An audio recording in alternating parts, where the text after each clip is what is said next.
Демократія та свобода – цінності, які довго виборюють, але швидко втрачають, якщо перестають критично мислити.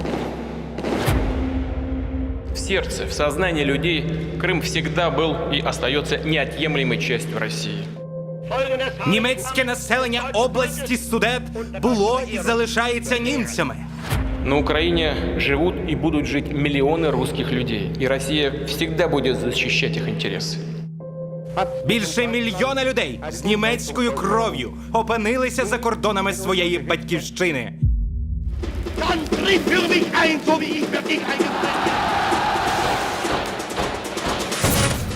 И для этого мы будем стремиться к демилитаризации и денацификации Украины.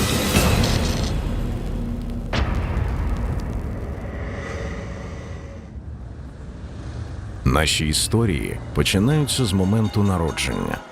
У цей час ми всі рівні, але ненадовго.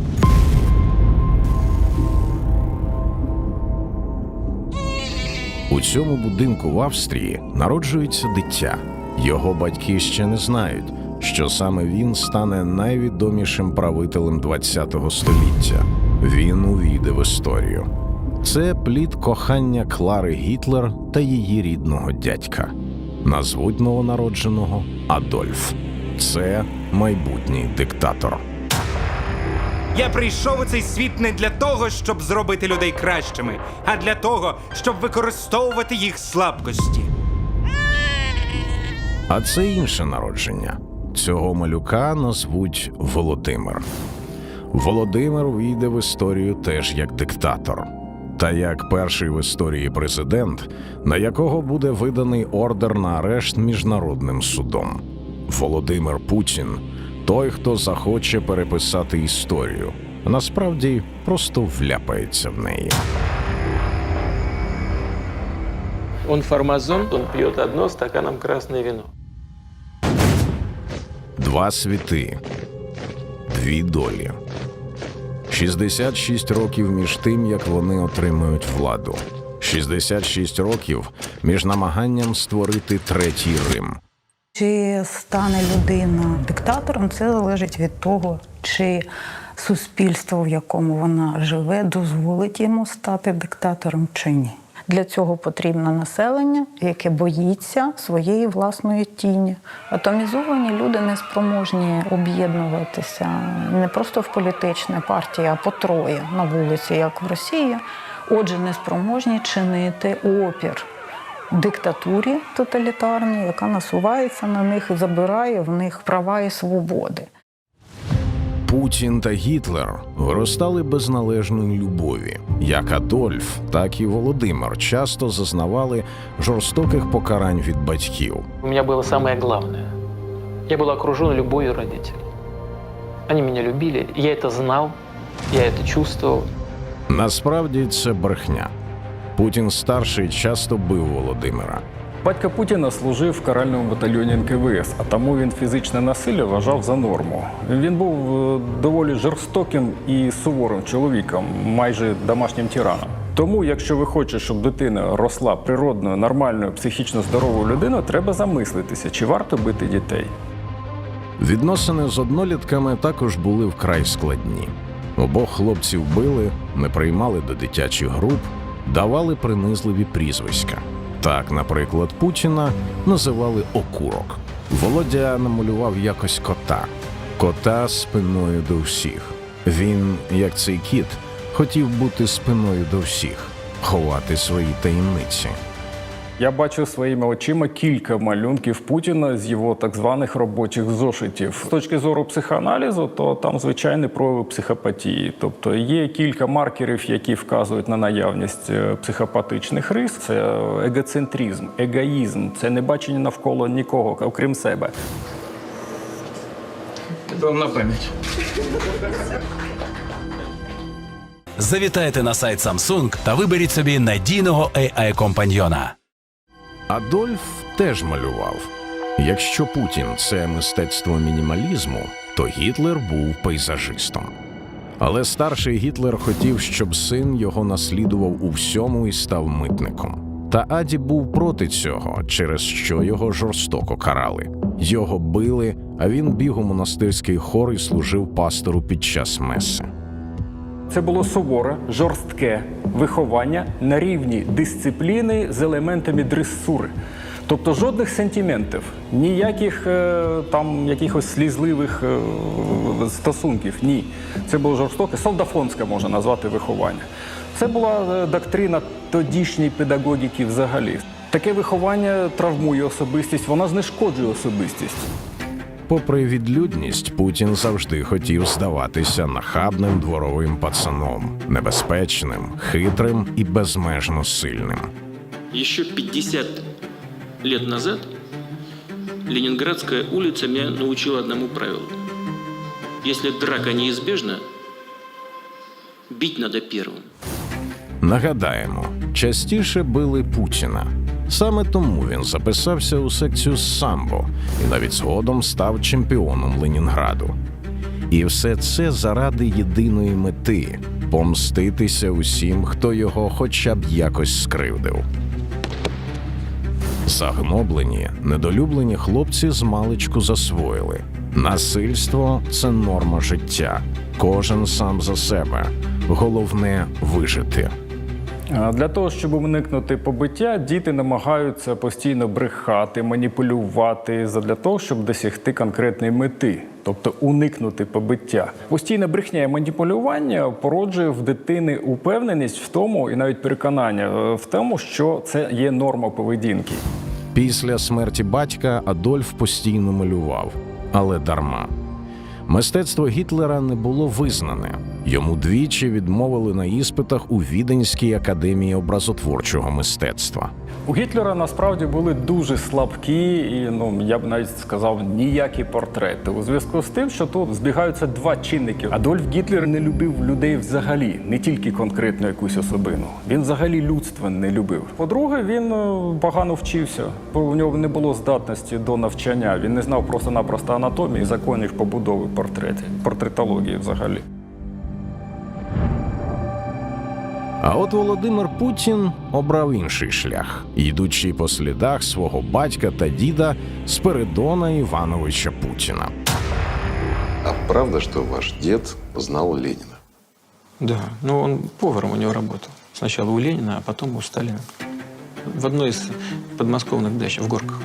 Дід був непростим кухарем. Він був кухарем-чекістом.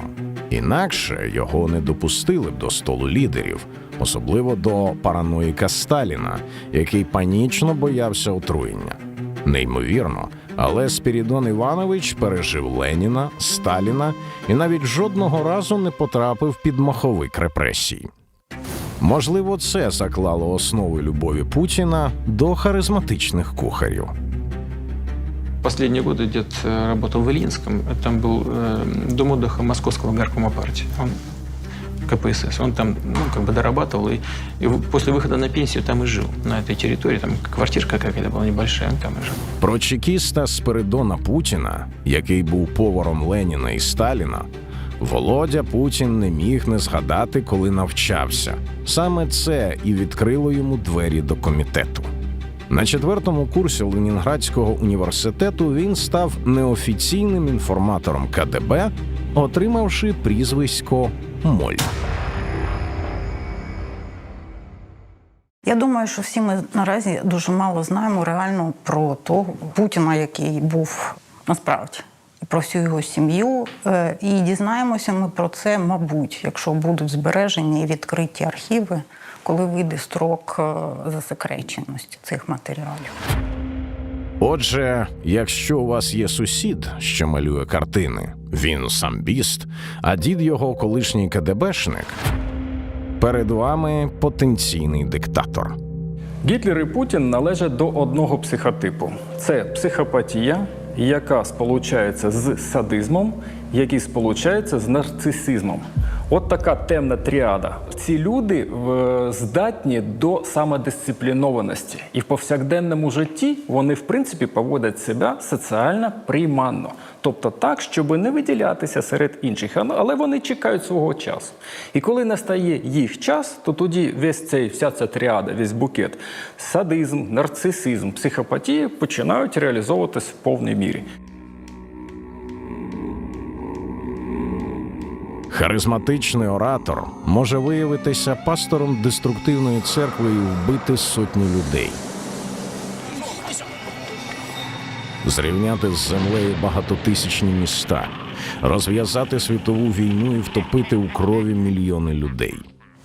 Після інституту Путін приєднався до 5-го відділу Ленінградського КДБ, де, за його словами, підшивав справи якісь. Напівкримінальна жаргонна фраза ВВП складно зрозуміла. Чи він мав на увазі теки, чи й насправді виконував каральні завдання щодо дисидентів. В час Радянського Союзу було елітне управління. І туди брали людей, які найбільш цікаві, розумні і найбільш перспективні. Але Путін не зміг там працювати. І його звільнили за профнездатність. Служба в КДБ подарувала Путіну ще одну велику перевагу. Він був звільнений від служби в армії. Тому він безсоромно змінив цю сторінку своєї біографії, неправдиво повідомивши журналістам, що служив не просто де-небудь, а в морській піхоті. Вот таких специалистов готовит морская пехота. Путін є таким психічним типом людини, яка має брехати, тому що це і є сутністю його світогляду. Він почав усвідомлювати себе людиною царського типу, ну, що притаманно Російській Федерації, тому що там може бути, немає різниці, ви будете називати це генсек, президент чи цар, але це завжди цар. І от в цей момент він втратив контроль над тим, що він говорить. Гітлер також довго був ухилянтом, прикриваючись прізвищем дідуся Шильггрубер. 1 серпня 1914 року Німеччина оголосила війну Росії, Гітлер сприйняв цю новину з ентузіазмом і пішов на фронт.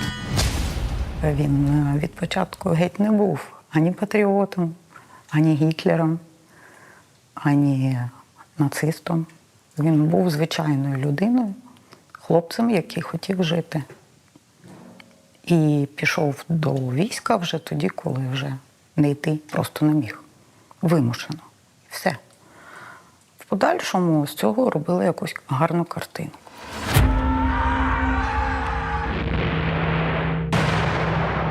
В жовтні 1918 року полк потрапив під газову атаку. На певний час Гітлер втратив зір і до кінця війни перебував у лазареті. Тоді його турбували дві речі. Чи зможе він коли-небудь знову малювати? І чи правдиві чутки про те, що німецька монархія скоро впаде? 9 листопада 1918 року в Німеччині була оголошена республіка. Монархія упала. Після Першої світової війни він повністю занурився в політику, обмінявши пензель на трибуну. Все своє життя він дуже вигадливо підлаштовувався під публіку. Маніпуляція на страхах, жахах, стигмах, стереотипах, уявленнях, банальностях тогочасних німців. Він писав лише те, що давало йому широку народну підтримку. І нічого іншого. Щоб вміти більш критично мислити, перенесемо увагу на середину 1970-х років США. Це експеримент, який дає розуміння, як працює маніпуляція. Експеримент доктора Фокса. Вітаю, я доктор Фокс. Маю декілька наукових ступенів, тому все, що ви сьогодні почуєте, має важливе значення. У рамках експерименту актор, який не мав наукової освіти, був запрошений прочитати лекцію з незрозумілим змістом із гуманітарної етології для групи студентів. Лекція була сповнена дивними та беззмістовними фразами, але була презентована настільки авторитетно та переконливо, що студенти оцінили лекцію високо, незважаючи на її незрозумілий зміст. Я вважаю, що весь той вал інформації, який ми опрацювали, він є найважливішим базисом для вашої подальшої медицинської практики. Цей експеримент довів, якщо інформація є беззмістовною, спосіб її презентації може мати значний вплив на сприйняття цієї інформації. Все зводиться до двох технологій. Перше – це монополія. Має бути неконкурентна монополія, тобто не має бути ніякої дискусії внутрішньої. А друга технологія – це масштабування максимального бреда, якщо можна так сказати. А головна мета – це тотальне домінування через страх. У 1984 році, після отримання звання майора, Путіна направили до Московського вищого училища КДБ, де він сам обрав собі гучне прізвисько. Я в разведшколе учился, когда у меня был псевдоним Платов. Но у всех были псевдонимы, потому что работа такая, которая предполагает определенный уровень конспирации. Платов – це, ймовірно, скорочення від псевдоніма Судоплатова, відомого радянського розвідника-диверсанта та вбивці Євгена Коновальця. Проте Путін не зміг здобути таку саму славу, як небезпечний спецслужбовець. Замість шпигунських пригод майор Путін отримує резолюцію про непридатність до служби і направляється до Дрездена. Путін справжній германофіл. Він багато років провів в ГДР і, звичайно, він спостерігав те, що відбувається в ГДР, Штазі і все таке інше. Це таке повітря, яким він надихався. Я вважаю, що багато ось таких настроїв неонацистських, реваншистських і все таке інше, що це в його мозокі залишилося. І те, що ми спостерігаємо зараз в Росії, там містицизм, символізм, усі ці віта, зі. Просидівши кілька років у Дрезденському клубі, Путін зробив різкий поворот в своєму житті. У 1990 році він приєднався до команди голови Ленінградської міської ради Анатолія Собчака та на його плечах заїхав у політику. Собчаку була потрібна людина, яка б мала міжнародний досвід, бо у Собчака його не було. Собчак був просто звичайним юристом. Але повинна була бути людина, яку можна було довіряти. І саме ці стосунки з КДБ – це і був критерій, чому можна довіряти цієї людині.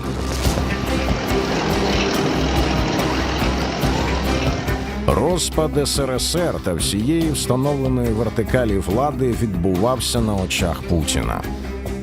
Так само, як поразка у війні стала для Гітлера особистою образою, розпад СРСР став особистою трагедією для Путіна. Я продолжаю настаивать, что это трагедия. В результате распада СССР 25 миллионов русских этнических оказались за рубежом. Гітлер відчував емоцію. Путін не відчуває ніяких емоцій. Він не міг запропонувати щось більш сучасне, більш модернове. І тому він повернувся до молодості певних людей, де в них були надії на краще. Вони не пам'ятають, що тоді теж було їм тяжко, тоді теж не було великого достатку. Але між тим він таку обрізану радянську міфологію повернув, дав їм, тому що іншого не міг придумати. 1919 рік. В одному із мюнхенських пабів Гітлер зміг продемонструвати своє красномовство так, що його запросили в німецьку робітничу партію. Націонал-соціалістична партія не мала жодної практичної програми, і вся складалася от з цих вигадок, міфів і казок, які Гітлер навчився подавати дуже патетично, гарно, фасонно, я б сказала, стильно для свого часу. У 1923 році, після невдалого державного перевороту, який увійшов в історію як пивний путч, Гітлера відправили до в'язниці. Прихопивши папір та ручку, Гітлер там написав «Майн Кампф». В своїй книзі він пропагував встановлення диктаторського режиму в Німеччині, військову експансію та захоплення життєвого простору на сході Європи. «Майн Кампф. Моя боротьба» – це була книжка про внутрішній світ людини, яка щиро в це вірить. Путін копіїст. Він не має внутрішнього нічого. Це сіра людина. Чеховський сірий чоловік в футлярі. Він до кінця свого життя буде писати промову таку «Вибачте мене» для Гаазького трибуналу. Це єдиний наслідок, спадок, який Путін залишить. Путін теж гіпотетично міг потрапити у в'язницю. 90-ті роки. Місто на Неві потонуло в злочинних сутичках, корупції, рекеті. І Путін відчував себе в цьому болоті як риба в воді. З самого початку Путін мав стосунки з кримінальним світом. І з самого початку це був основний фокус його діяльності. Путін був тіньовим мером Петербурга. Це всім було відомо. І всі питання в Петербурзі треба було вирішувати з Путіним, не з Собчаком. Путін правив Петербургом. Але якось фактичний господар Санкт-Петербурга вирішив стати господарем Кремля. Собчак захотів балотуватися на пост президента Росії. Про це стало відомо Єльцину. Собчак програв вибори мера 1996 року у Санкт-Петербурзі і лише дивом врятував своє життя. Це не секрет, що біля кожного з таких політиків була людина зв'язкова із тіньовим світом спецслужб. Путін і відігравав таку роль. Путін перейшов на роботу в Москву. В управління справами президента Російської Федерації. Влився в систему, з якою воював Собчак. Путін був переведеним до управління справах адміністрації президента. Ну і це найбільш грошова посада, бо там все будівництво від адміністрації, це керування нерухомості, яка там в колі адміністрації. Ну і все таке інше. Тобто там можна було заробляти гроші. З цього моменту розпочинається карколомна кар'єра Путіна. 1997 рік. Заступник керівника адміністрації президента та начальник головного контрольного управління президента. 1998 рік. Директор Федеральної служби безпеки. 1999 рік. Голова уряду РФ. Для меня возвращение на работу в органы безопасности – это возвращение в свой родной дом.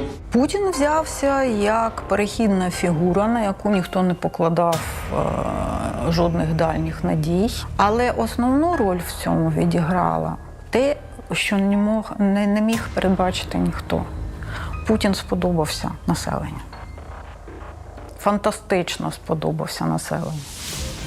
Довготривала система з механізмами опору і покарання може стати інкубатором для вирощування диктатора з будь-кого, хто виявляє лояльність і страх перед нею. Тому майбутнє вимагає протистояння таким системам через пряму демократію, верховенство права та захист прав людини. Якщо людина сама зберігає вірність до Путіна, Путін також вірний до нього. І це одна з сил, чому ця вертикаль влади в Росії, вона така міцна. Бо він відновив радянську номенклатуру. І всі люди знають, що якщо вони не зрадять Путіна, то він завжди знайде їм якусь там позицію, де вони знову можуть там існувати, заробляти. Після виходу з в'язниці Гітлер ще більше зміцнив свій авторитет серед мас, виступаючи як головний борець з комуністами і євреями. Німеччина була загіпнотизована диявольською харизмою Гітлера. Він вміло маніпулював масами, використовуючи кровну образу німців за поразку у Першій світовій війні та принизливий Версальський договір, згідно з яким Німеччина виплатила важкі репарації та втратила Рурську область. Гітлер скористався не лише з цієї катастрофи, він ще більше відпаразитував саме на депресії, яка почалася в 30-х роках. І будучи у влади кілька років, і фактично нічого не зробивши, по суті, для подолання всередині країни цієї депресії. Його завдання було, паразитуючи на проблемах життя кожної німецької родини, перетворити німців на вбивчих потвор, які хотіли і здатні були знищувати спочатку євреїв, а потім і всіх решта за своє уявне оце прекрасне майбутнє. Гітлер – рейхсканцлер. У нього всього 2 міністерські портфелі з 11. Опоненти впевнені, Гітлера чекає фіаско. Але все вийшло не так. 27 лютого 1933 року спалахнув парламент Німеччини, Рейхстаг, і в цьому вогні згоріли залишки демократії. Гітлер використав піджог Рейхстагу дійсно для того, щоб максимально сконцентрувати всі доступні важелі управління в своїх руках і перетворити терор проти опонентів, проти політичної опозиції на зрозумілу абсолютно пересічним німцям подію. І за кілька років використання такої практики ворогів не лишилося. У 1934 році есесівці під керівництвом Гіммлера остаточно очистили політичне поле навколо фюрера, організувавши криваву ніч довгих ножів. Вони ліквідували близько 200 конкурентів Гітлера. Він проголосив себе фюрером німецького народу.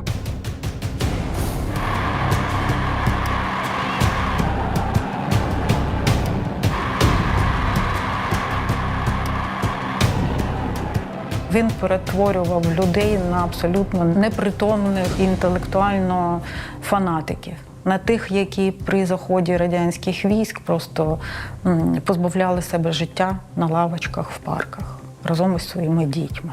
Тому що нема фюрера, нема рейху. Якщо ти став на шлях становлення себе як диктатора, то маєш бути послідовним. Директор ФСБ Путін захотів теж свій кишеньковий силовий блок.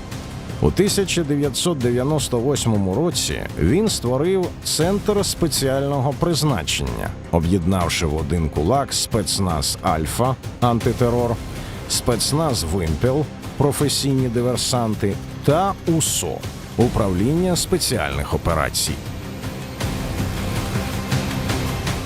Регіони були самостійними, вони мали такі достатні впливи, вони просто не визнавали саме Путіна як лідера, як людини, яка може щось наказувати. Цю невиразну фігуру потрібно було зробити якимось чином лідером, надути йому впізнаваність через безпрецедентні кроки, такі як вибухи в самій Росії.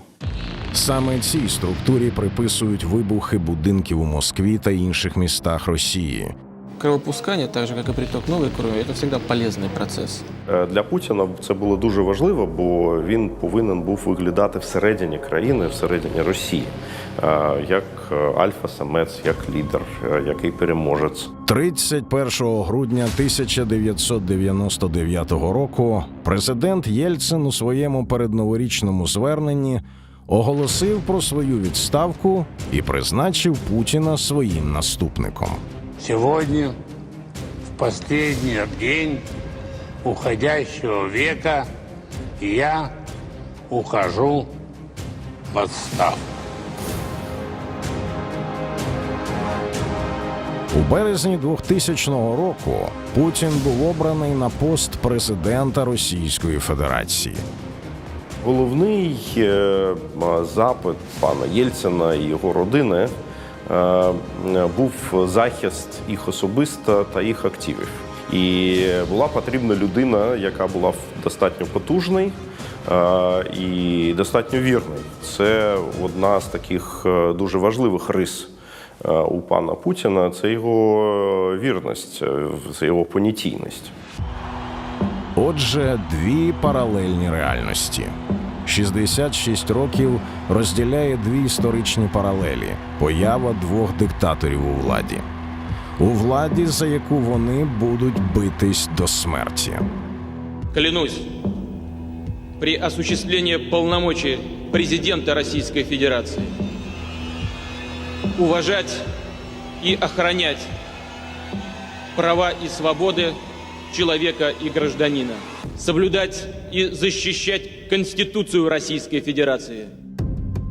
Гінденбург і Єльцин були дуже схожі. Могутні ведмеді, старі апаратчики, а на зміну їм прийшли мікроскопічні закомплексовані наступники, від яких ніхто не очікував такої енергійності. Мы и в сортире их замочим, в конце концов. Все, вопрос закрыт окончательно. Чи був би Путін такий різкий у висловлюваннях та діях, якби Гітлер теж сів на лаву підсудних у Нюрнберзі? Якби світу вдалося притягти до відповідальності диктатора ХХ століття? Це відкрите питання. Для того, щоб відрефлексувати, треба мати певні емоції емпатійного типу. Їх немає в Путіна. Він не усвідомлює того, що хтось буде платити певну ціну. В нього немає шансу закінчити війну без поразки. Він це усвідомлюючи, не буде її закінчувати до моменту, поки він не втратить все. Путіну знадобилося майже 5 років для очищення політичного поля. Першим під каток репресій потрапив олігарх Березовський, НТВ та інші незалежні медіа. Да если навести твердый порядок жесткой рукой, то всем нам станет жить лучше, комфортнее и безопаснее. Путін не поспішав лити кров. Він діяв хитріше. Позбавляв противників трибуни для виступів, виганяв їх за кордон, ставив клеймо зрадника і ворога народу. І лише в останньому випадку йшов на крайні міри – вбивства. Нужно идти обязательно вперед, но не забывать про тылы вообще. Найгучніші розправи – це вбивство Анни Політковської та Бориса Німцова. Німцова символічно застрелили просто біля стін Кремля. Я против войны! Я не хочу, чтобы сюда приходили к нам груз-200! Чтобы наши матери, наши жены и дети плакали! Это подлость, это наглость! Щодо Бориса Німцова, то я вважаю, що це вбивство пов'язане напряму з Україною. Була потрібна якась, як Путін це називає, сакральна жертва. Тобто людина дуже відома на Заході, і що з самого початку в Москві хотіли звинувачувати в цьому вбивстві саме Україну. Будь-яка війна потребує величезних сил і ресурсів. Тому як Путін, так і Гітлер почали перенаправляти виробництво на воєнні рейки, зміцнювати силу країни, упроваджувати економічні закони, кувати націю та бути для неї батьком. Німеччина тривалий час співробітничала з Радянським Союзом. І зброю там саме отримували, бо Радянський Союз готувався до світової війни з світовим капіталом. І йому було зручно втиху, як то кажуть, на своїй території допомагати відроджувати військову міць Німеччини, на яку він покладав надії, як на свого майбутнього партнера на першому етапі війни. Виконуючи свої обіцянки перед народом, Гітлер одностороннім актом розірвав Версальський договір, спричинивши гучний скандал у Лізі націй. Путін теж свого часу знехтує Будапештським меморандумом, міжнародними договорами, конвенціями та статутом ООН, але це все згодом. Поки що він зосередився на тому, щоб країна отримувала величезні прибутки від продажу нафти і газу, посадивши всю Європу на енергетичну голку. У нас в квартире газ, а у вас? И у вас есть. И будет. Но может быть гораздо дешевле, если мы договоримся о совместной честной работе. Світ не втомлювався захоплюватися новими прогресивними політиками, реформаторами. Обидва вони стали людьми року за версією авторитетного журналу «Тайм». Гітлер у 1938 році, за рік до початку Другої світової війни, а Путін у 2007 році, за рік до вторгнення в Грузію.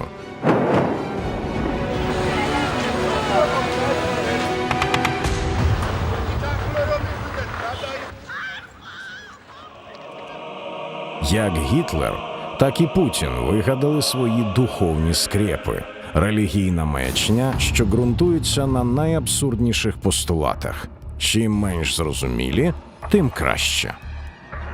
Если люди поверят в это, вот это самое главное. Суть цих ідеологій і нацизму, і полягає саме в тому, щоб заплутати людину, щоб вона не розуміла, хто правий, хто винуватий, чому вона так погано живе, де причини.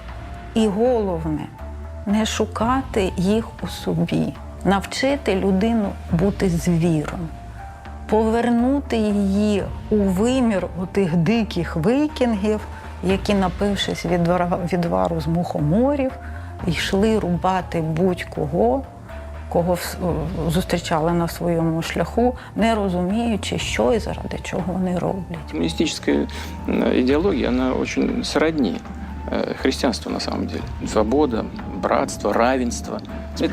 Справедливость. Это же все заложено в Священном Писании. Это все там есть. Вот смотрите, Ленина положили в мавзолей. Но чем это отличается от мощей света для православных? Просто для христиан.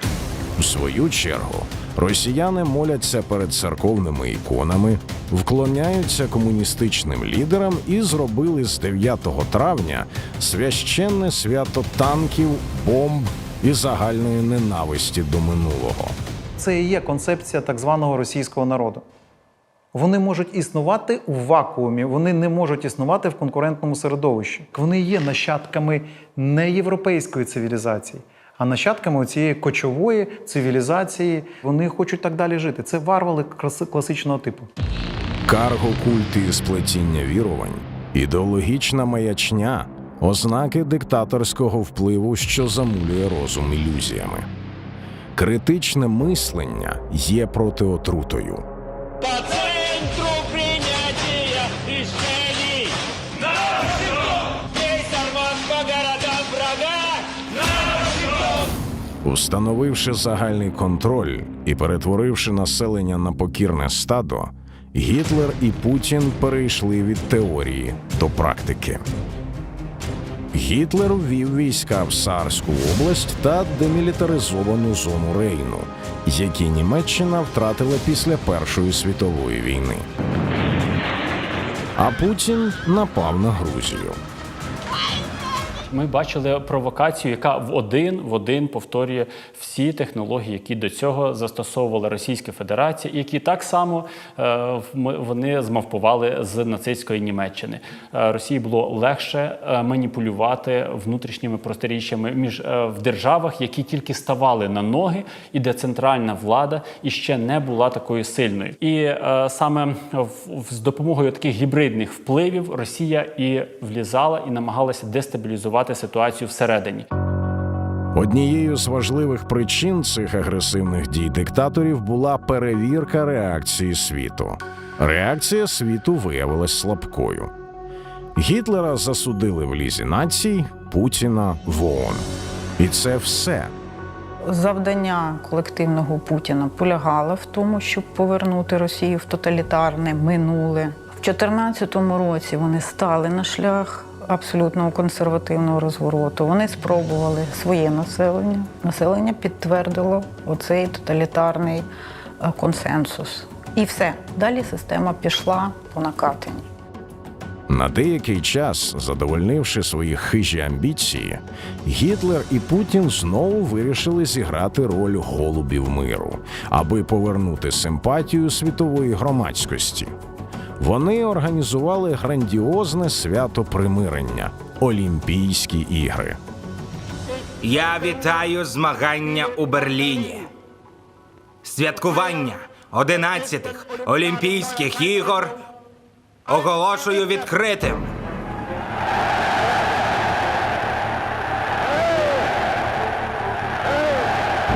«22-е зимние Олимпийские игры в Сочи объявляю открытыми».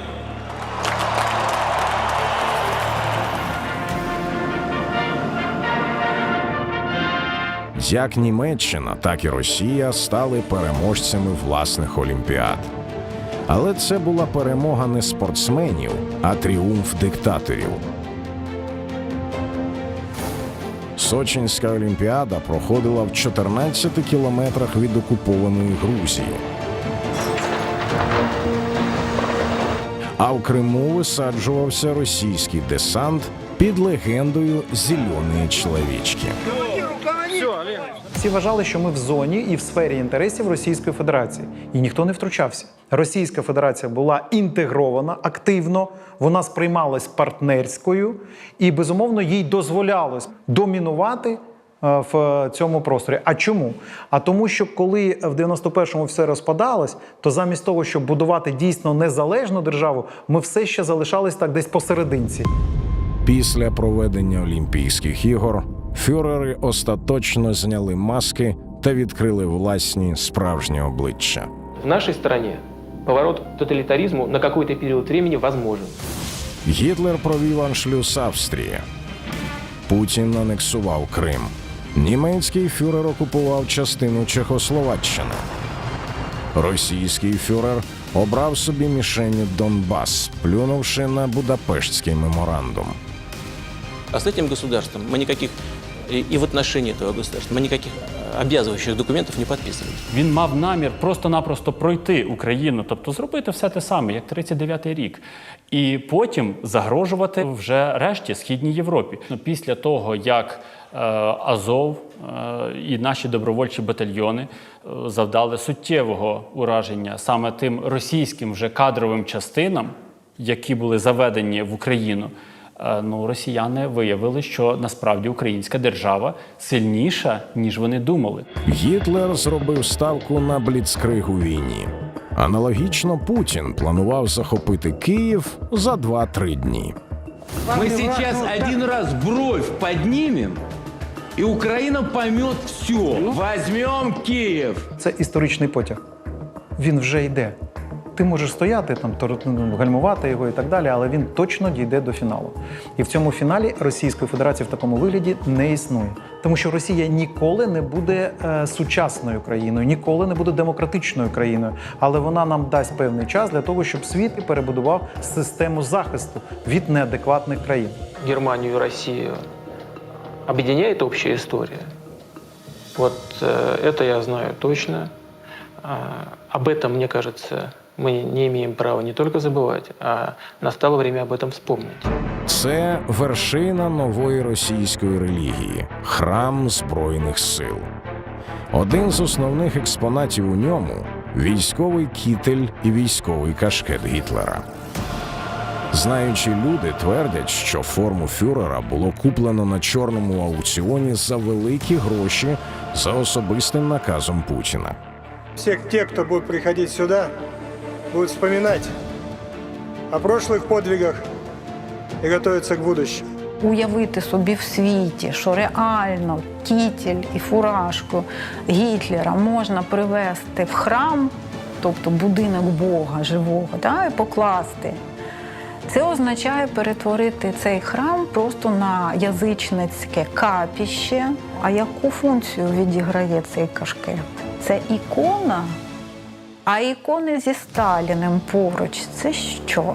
Це в якомусь вимірі вже сакральні мощі святих культу Святої Русі.